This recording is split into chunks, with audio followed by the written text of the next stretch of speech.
Eric Martin 20 साल से अमेरिकी रियासत मेन की एक पेपर मिल में काम कर रहा था।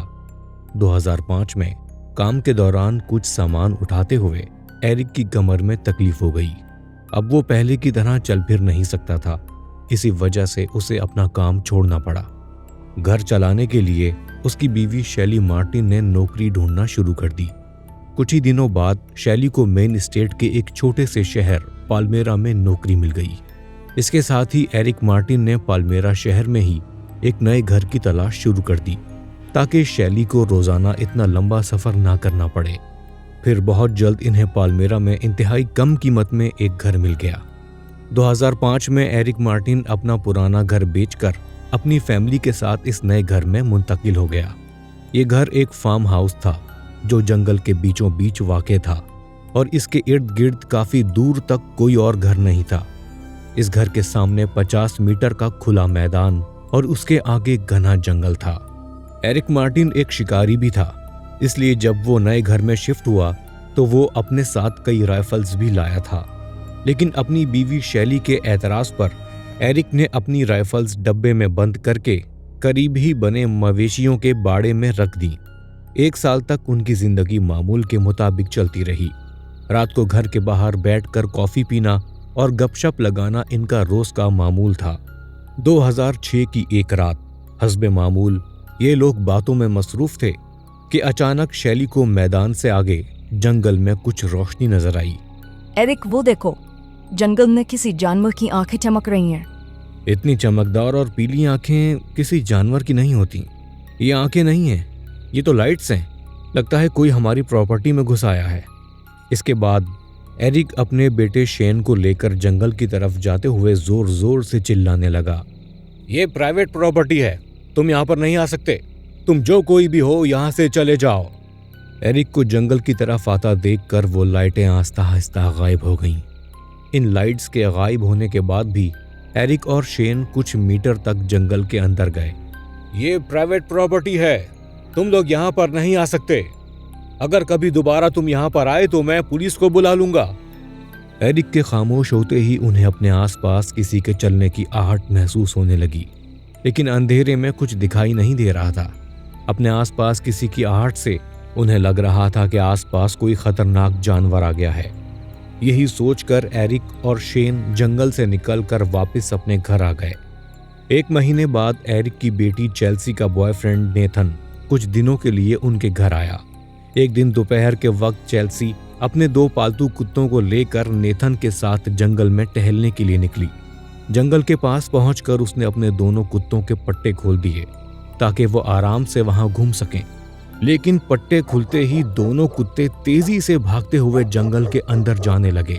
कुत्तों को इस तरह भागता देखकर चेल्सी और नेथन भी उनके पीछे भागने लगे। कुत्तों का पीछा करते करते वो दोनों जंगल के अंदर मिट्टी से बने एक टीले के पास पहुंच गए। ये टीला एक छोटा सा गार था और इसके इर्द गिर्द झाड़ियां रखी हुई थी, जैसे किसी शिकारी ने छुपने के लिए कोई झोंपड़ी बनाई हो। चेल्सी के दोनों कुत्ते उसी टीले को देखकर भौंक रहे थे। चेल्सी और नेथन अभी कुछ समझने की कोशिश ही कर रहे थे कि अचानक टीले के अंदर से किसी जानवर के तेज तेज गुर्राने की आवाजें आने लगीं। गुर्राने की आवाजें इतनी खौफनाक थीं कि चेल्सी और नेथन खौफजदा हो गए और फौरन अपने कुत्तों को लेकर वापस घर आ गए। घर पहुंचकर चेल्सी और नेथन ने जंगल में मौजूद उस गार के बारे में एरिक और बाकी घर वालों को बताया, लेकिन एरिक ने उनकी बात पर ज्यादा तवज्जो नहीं दी। इस वाकये को अभी कुछ ही माह गुजरे थे कि एक रात एरिक और शैली हस्बे मामूल बातों में मसरूफ थे कि अचानक उन्होंने महसूस किया कि उनके आसपास मुकम्मल खामोशी छा गई है। आमतौर पर रात में मुख्तलिफ जानवरों और कीड़ों की आवाज़ें आती थीं, लेकिन उस वक्त अचानक ही मुकम्मल खामोशी से उन्हें लगा कि उनके आसपास ज़रूर कोई शिकारी जानवर मौजूद है। शैली घर के अंदर से टॉर्च लाई और अपने घर के आसपास देखने लगी, लेकिन उन्हें वहां कोई जानवर नजर नहीं आया। एरिक को अब भी खतरा महसूस हो रहा था। शैली, चलो अंदर चलते हैं, मुझे कुछ ठीक नहीं लग रहा। मैं थोड़ी देर और बाहर रहना चाहती हूँ। शैली, मैंने कहा ना अंदर चलो, मुझे डर लग रहा है। यहाँ कुछ ना कुछ तो है। हमने आसपास देख लिया है, यहाँ कोई जंगली जानवर नहीं है। एरिक फिर से टॉर्च जलाकर आसपास देखने लगा और जैसे ही वो टॉर्च की रोशनी जंगल की तरफ करता है तो इन्हें जंगल के बाहर 3 अजीब से बड़े भेड़िए नजर आते हैं। अभी एरिक और शैली इन भेड़ियों को देख ही रहे होते हैं कि 2 और भेड़िए जंगल से निकलकर वहां मौजूद बाकी 3 भेड़ियों के साथ आकर खड़े हो जाते हैं। 4 पैरों पर खड़े होने के बावजूद ये भेड़िए 5 फीट तक ऊंचे थे। एरिक और शैली ये बात जानते थे कि भेड़िए इतने बड़े नहीं होते। ये किस तरह के खौफनाक जानवर हैं? मुझे नहीं मालूम, मैंने ऐसे जानवर पहले कभी नहीं देखे। अभी एरिक और शैली बातें ही कर रहे थे कि इन खौफनाक जानवरों ने उनकी तरफ भागना शुरू कर दिया। ये देखते ही एरिक और शैली फौरन घर के अंदर चले गए और दरवाजा बंद कर लिया। उन्होंने घर के बाकी दरवाजे और खिड़कियां भी बंद कर दी। एरिक एक शिकारी था, लेकिन आज उसके पास कोई हथियार नहीं था। इसी वजह से एरिक को शैली पर बहुत गुस्सा आ रहा था। तुम्हारी वजह से मुझे अपनी सारी राइफल्स बाड़े में रखनी पड़ी। वो भयानक जानवर हम पर हमला कर रहे हैं, लेकिन मेरे पास एक राइफल तक नहीं है। इसके बाद शैली घर की पहली मंजिल पर अपने बच्चों शेन और चेल्सी के पास जाकर उन्हें इन जानवरों के बारे में बताती है। जब शैली और उसके बच्चों ने पहली मंजिल की खिड़की से बाहर देखा तो वो 5 जानवर उनके घर के बाहर बैठे थे। अब तक ये लोग इन जानवरों को भेड़िए जैसा कोई जानवर ही समझ रहे थे, लेकिन इसके बाद जो हुआ वो देखकर इनके होश उड़ गए। हुआ कुछ यूं कि जब ये लोग खिड़की से बाहर उन जानवरों को देख रहे थे, तभी उनमें से एक जानवर ने इन्हें देख लिया और 4 पैरों से किसी इंसान की तरह 2 पैरों पर खड़ा हो गया।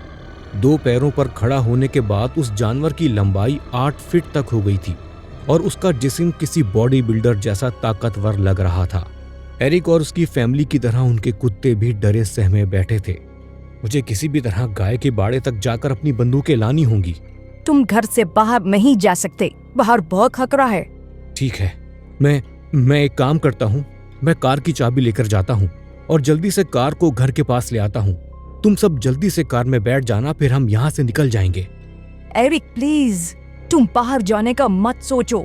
अगर वो जानवर तुम्हारे पीछे लगे तो तुम ठीक से भाग भी नहीं सकते। एरिक पहली मंजिल की खिड़की से जाकर दोबारा बाहर देखता है तो वो जानवर उनके घर से दूर जंगल के पास उसी जगह बैठे थे जहां वो इन्हें पहले दिखे थे। शैली के मना करने के बावजूद एरिक अपने कार की चाबी लेकर घर से बाहर चला जाता है। एरिक की कार घर से सिर्फ 10 मीटर की दूरी पर खड़ी थी। एरिक कार का दरवाजा खोलने की कोशिश कर रहा था, लेकिन खौफ की वजह से उसके हाथ बुरी तरह कांप रहे थे। अभी एरिक कार का दरवाजा खोलने की कोशिश कर ही रहा था कि वहां मौजूद मोशन सेंसर लाइट ऑन हो जाती है। घर के बाहर वाली लाइट जलते ही एरिक घबरा जाता है और घबराहट में चाबी उसके हाथ से छूटकर जमीन पर गिर जाती है। चाबी के गिरते ही एरिक और भी ज्यादा डर जाता है। इसी के साथ ही एरिक टॉर्च जलाकर जानवरों की तरफ करता है। टॉर्च की रोशनी पड़ते ही वो जानवर एरिक की तरफ बढ़ने लगते हैं और उनमें से एक जानवर 2 पैरों पर खड़ा होकर एरिक की तरफ भागने लगा। ये देखते ही एरिक फौरन घर के अंदर आकर दरवाजा बंद कर लेता है। दरवाजा बंद करने के बाद एरिक देखता है कि वो 5 भयानक जानवर अब उसके घर के बिल्कुल बाहर मौजूद हैं और घर के चारों तरफ चक्कर लगा रहे हैं, जैसे वो जानवर एरिक के घर के अंदर जाने का रास्ता ढूंढ रहे हों। इसके बाद शैली मदद के लिए पुलिस को कॉल करती है। हमारे घर के बाहर कुछ अजीब और भयानक जानवर घूम रहे हैं। इन जानवरों ने हमारे घर को घेरा हुआ है। मैडम आप घबराइए नहीं, वो जरूर कोई भेड़िया या भालू होंगे। आप बस घर के दरवाजे और खिड़कियां बंद रखें, वो सब खुद ही वापस जंगल में चले जाएंगे। आप समझ नहीं रहे, मेरे पूरे खानदान की जान खतरे में है। आप जल्दी से मदद भेजें। मैडम मुझे नहीं लगता कि आपको या आपकी फैमिली को कोई खतरा है।